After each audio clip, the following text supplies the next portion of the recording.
మీ పిల్లలు ఏదైనా వద్దు అంటే వెంటనే నేల మీద పడిపోయి గిలగిల కొట్టుకుంటున్నారా? తలని నేలకేసి బాదుకుంటున్నారా? గట్టి గట్టిగా ఏడుస్తున్నారా? వీటినే టెంపర్ టాంట్రమ్స్ అంటారు.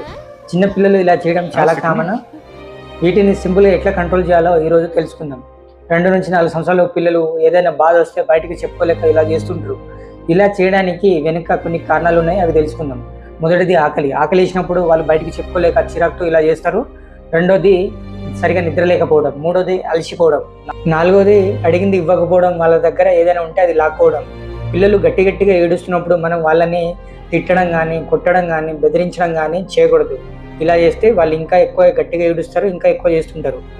మరి పిల్లలు ఇలా చేస్తున్నప్పుడు మనం ఏం చేయాలంటే, వాళ్ళు ఏడుస్తున్నప్పుడు మనం వాళ్ళని పట్టించుకోకుండా అదే రూమ్లో కొంచెం దూరంగా కూర్చొని వాళ్ళని గమనిస్తూ ఉండాలి. కొంచెం సేపు తర్వాత వాళ్ళ ఏడుపు ఆపేసి మన దగ్గరికి వచ్చినప్పుడు దగ్గర తీసుకొని మాట్లాడండి. ఈ టెంపర్ టాంట్రమ్స్ అనేవి వయసు పెరిగే